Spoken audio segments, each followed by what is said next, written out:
Hello friends, अभी पूरे देश में यूसीसी यूनिफॉर्म सिविल कोड की बात चल रही है। आप जिधर जाइए उधर ही समान नागरिक संहिता को लेकर चर्चा जोरों पर है। खासकर तब से जब प्रधानमंत्री ने भोपाल में अपने कार्यकर्ताओं को संबोधित करते हुए देश में समान नागरिक संहिता लागू करने की वकालत की। 14 जून को भारतीय विधि आयोग ने लोगों से, भारत के नागरिकों से समान नागरिक संहिता यूनिफॉर्म सिविल कोड पर उनकी राय मांगी है। विधि आयोग ने 30 दिन में कहा है कि आप अगर समान नागरिक संहिता से संबंधित कोई राय देना चाहते हैं तो 14 जून से 30 दिनों के भीतर अपनी राय विधि आयोग के वेबसाइट पर जाकर या फिर डायरेक्ट पत्र लिखकर अपनी राय जाहिर कर सकते हैं। उसके बाद प्रधानमंत्री ने भोपाल में अपने कार्यकर्ताओं को भी बोला कि देश में समान नागरिक संहिता की अब जरूरत महसूस की जा रही है। आइए हम बात करते हैं सबसे पहले कि आखिर ये समान नागरिक संहिता है क्या। तो दोस्तों, अगर आप लोगों ने अभी तक हमारे चैनल को सब्सक्राइब नहीं किया है तो प्लीज़ हमारे चैनल को सब्सक्राइब कर लीजिए, क्योंकि इसी चैनल पर सिर्फ आपको मिलेंगे न्यू इंटरेस्टिंग टॉपिक्स। तो आइए दोस्तों, सबसे पहले जान लेते हैं कि यूनिफॉर्म सिविल कोड समान नागरिक संहिता आखिर है क्या। यूनिफॉर्म सिविल कोड की व्यवस्था हमारे संविधान में धारा अनुच्छेद 44 आर्टिकल 44 में इसकी व्यवस्था की गई है। आर्टिकल 44 के अनुसार राज्य को पूरे भारत में लोगों के लिए एक समान नागरिक संहिता सुनिश्चित करने का प्रयास करना चाहिए, ऐसा आर्टिकल 44 में लिखा गया है। अनुच्छेद 44 अनुच्छेद 44 के अनुसार संविधान के नीति निर्देशक तत्व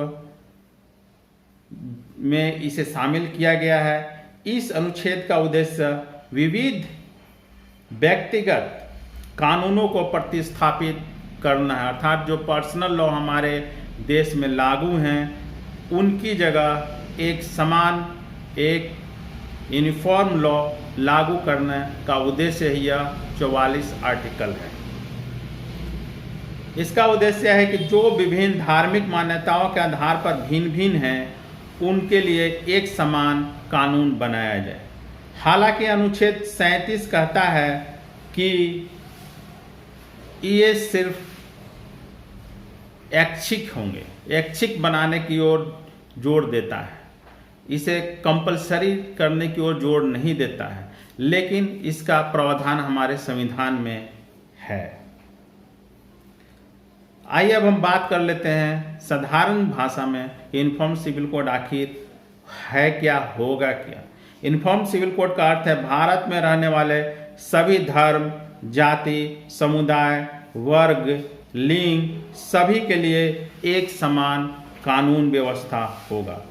यदि समान नागरिक संहिता लागू होती है तो विवाह, तलाक, हमारा जो विरासत मतलब हमारा जो पैतृक संपत्ति के जो लॉ होंगे वो, बच्चा गोद लेने के संबंधित जो कानून हो गया वो सभी के लिए, भारत के सभी नागरिकों के लिए समान होंगे। हमारा देश विविधताओं से भरा देश है। हमारे देश में विभिन्न जाति, धर्म, विभिन्न भाषा, विभिन्न पंथ को मानने वाले, अपनी रूढ़ियों को मानने वाले, अपने परंपरा, अपने पैतृक आचरण को मानने वाले, मतलब हमारे परिवार में अगर कोई काम पीढ़ियों से होता आ रहा है तो हम उसे ही नियम कानून मान लेते हैं। इस तरह के लॉज मानने वाले आदिवासियों के अपने कबीलाई लॉज हैं, उनके अलग अलग कानून हैं। तो इन सब के बीच भारत में समान नागरिक संहिता लागू करना काफ़ी मुश्किल भरा कदम है। इसी को ध्यान में रखते हुए विधि आयोग ने भारत के नागरिकों से इस पर राय मांगी है। अब बात कर लेते हैं कि इसके पूर्व जो विधि आयोग था या वर्तमान विधि आयोग है, उनका क्या कार्य अभी तक हुआ है, इस दिशा में विधि आयोग ने क्या क्या कार्य किए हैं, पहले उस पर बात करेंगे। फिर हम लोग बात करेंगे सर्वोच्च न्यायालय इस पर क्या कहता है।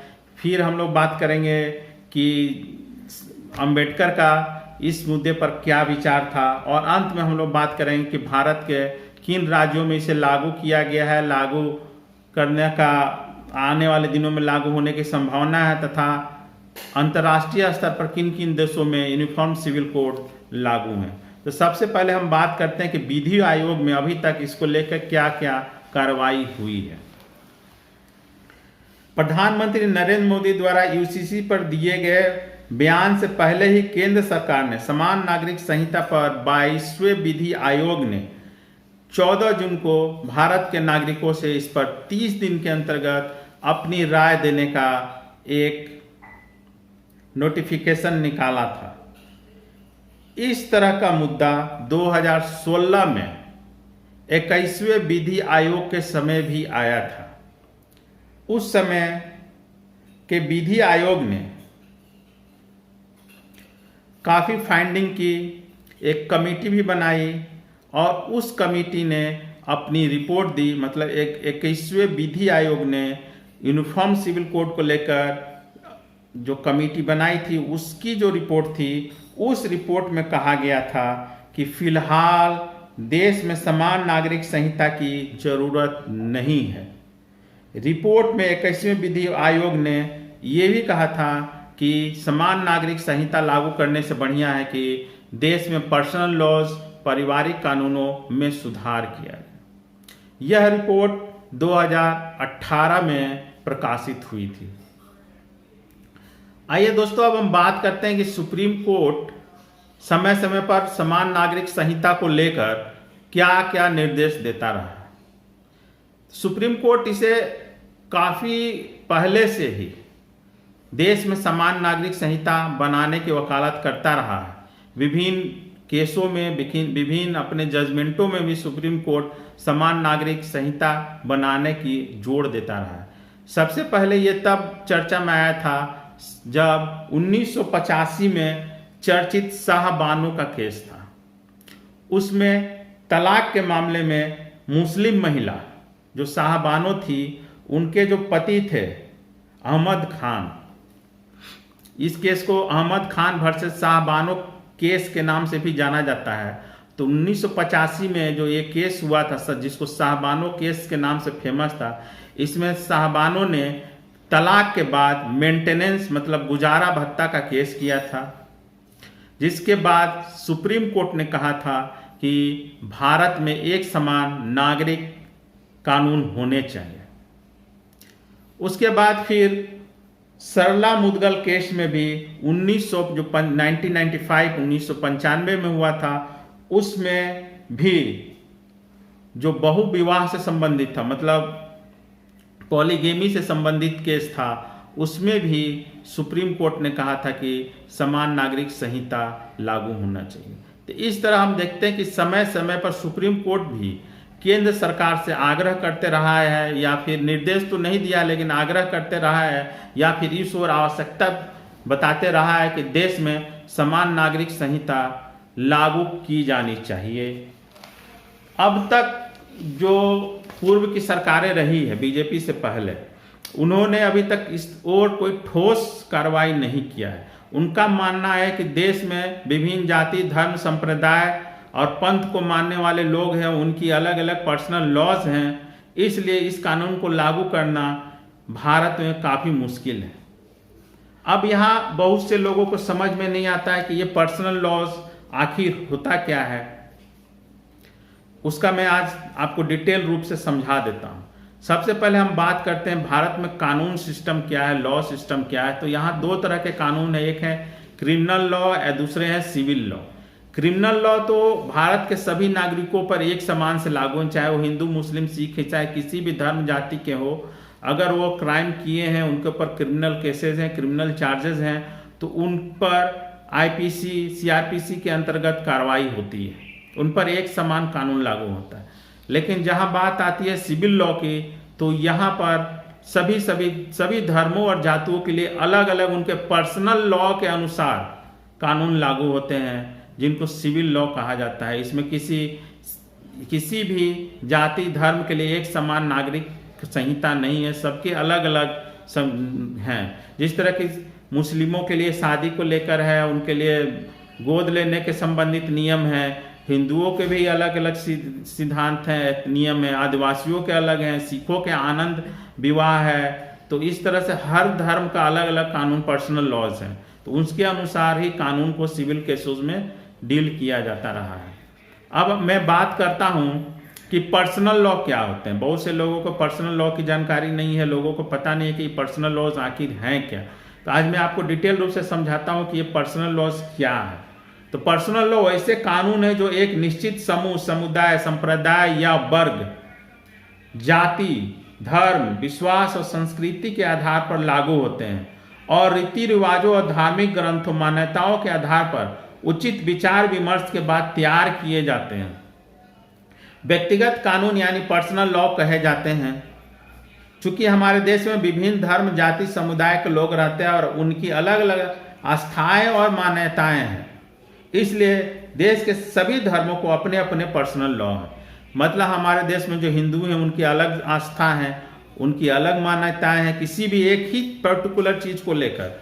हिंदुओं की अलग आस्था है तो मुस्लिमों की अलग आस्था है।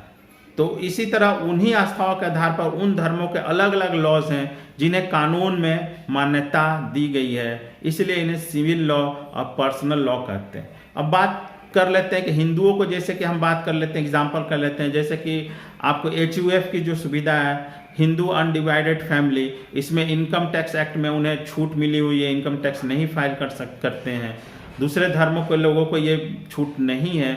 इसी प्रकार हिंदू धर्म में संबंधित व्यक्तिगत कानून विरासत, उत्तराधिकार, विवाह, गोद लेने, बच्चों के लालन पालन का साझा दायित्व, तो अपने पिता के ऋण का भुगतान बेटे करेंगे, इस तरह का दायित्व, तो पारिवारिक संपत्ति का बंटवारा, रख रखाव, मेंटेनेंस, संरक्षण, धर्मार्थ, दान इत्यादि संबंधित कानून जो हिंदुओं के अपने पर्सनल लॉज हैं, ये दूसरे धर्मों से अलग हैं। इसी प्रकार मुस्लिमों से जुड़े भी पर्सनल लॉज हैं, जैसे कि उनका वसीयत, विवाह, उत्तराधिकार, गोद लेने संबंधित कानून, वक्फ के संबंधित कानून, दहेज, संरक्षण, तलाक, भरण पोषण, मेंटेनेंस इत्यादि के कानून हिंदुओं से अलग है, मुस्लिमों के अपने अलग हैं, जो मुस्लिम पर्सनल लॉ बोर्ड के द्वारा गवर्नित होते हैं। इसके अलावा ईसाई, पारसी और यहूदियों पर 1925 में भारतीय उत्तराधिकार कानून जो बना था वो तो लागू होता है, लेकिन वर्ष 1972 में ईसाई विवाह कानून तथा 1869 में भारतीय तलाक कानून के लिए ईसाइयों के लिए अलग से व्यवस्था की गई। सिखों के लिए भी उनके विवाह का आनंद विवाह है, जो अलग से व्यवस्था है सिखों के लिए। इसी प्रकार बहुत जो आदिवासी जो हैं उनके लिए अलग व्यवस्था है।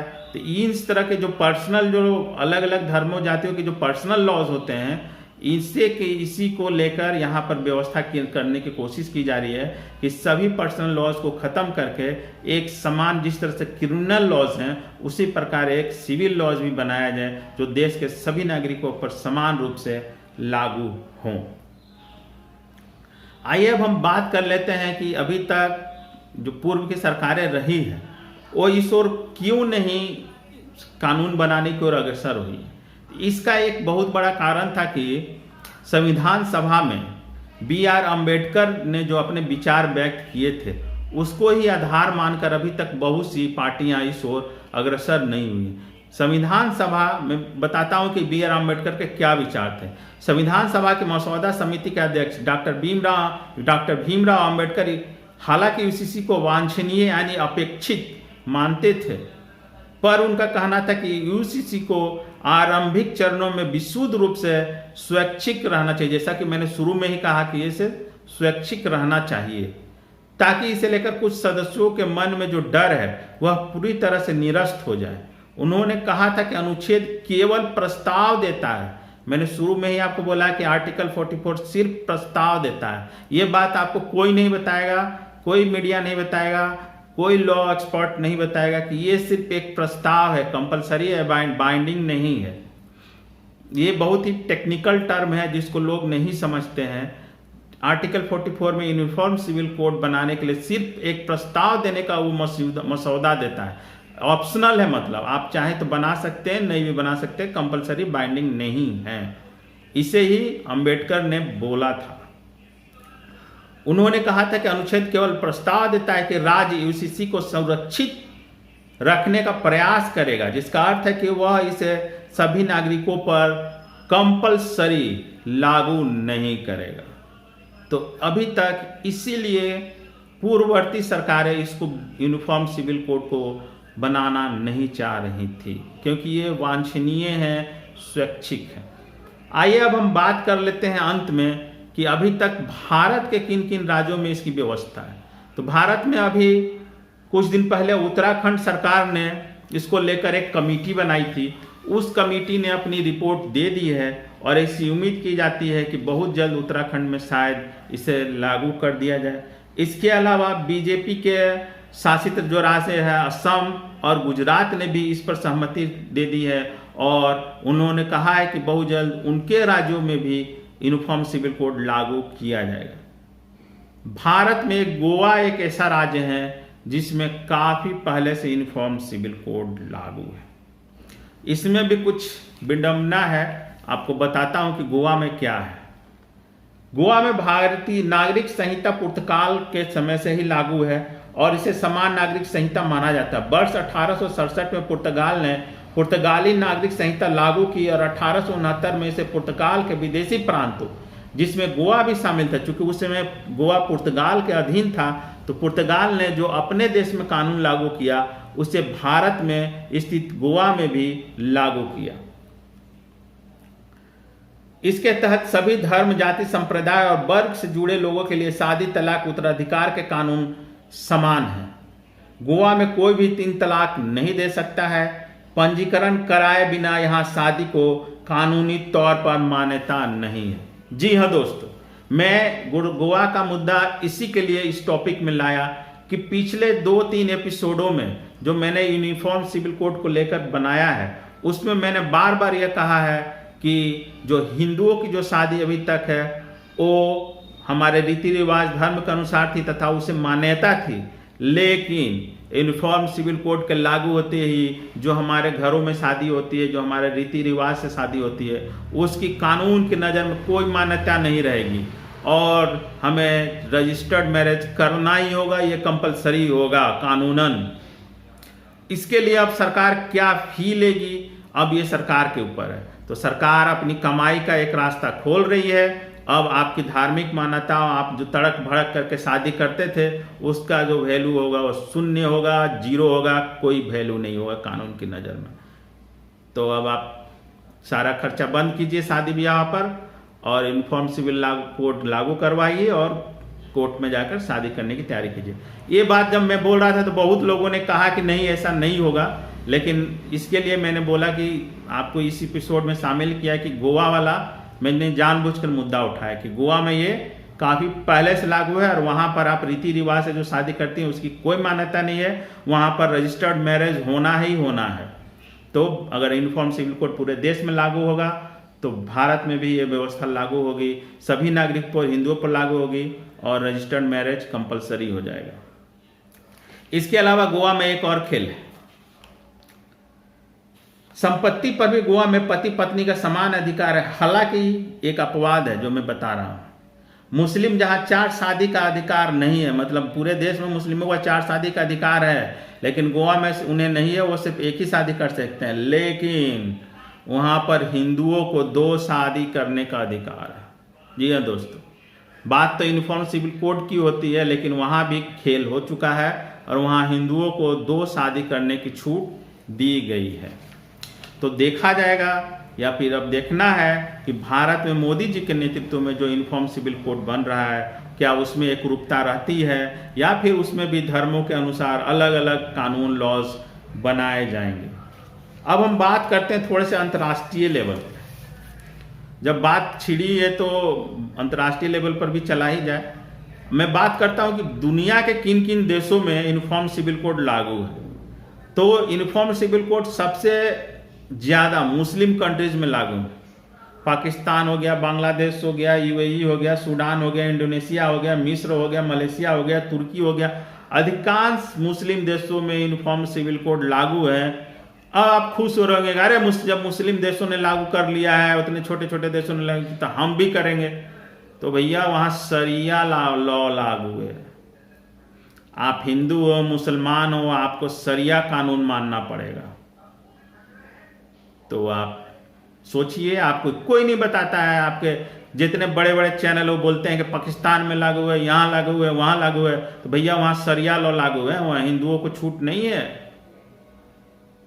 तो आप यूनिफॉर्म सिविल कोड की बात करते हैं, आप इंडिया में हिंदू लॉ नहीं लागू कर सकते हैं ना। आप यहाँ सबको लेके चलेंगे, वहाँ तो मुस्लिमों के लिए, मुस्लिम कंट्री है तो शरिया लॉ लागू है और यूनिफॉर्म सिविल कोड हो गया, मतलब हिंदुओं को भी शरिया कानून मानना है। लेकिन अब यहाँ पर आप हिंदू लॉ नहीं ना लागू कीजिएगा।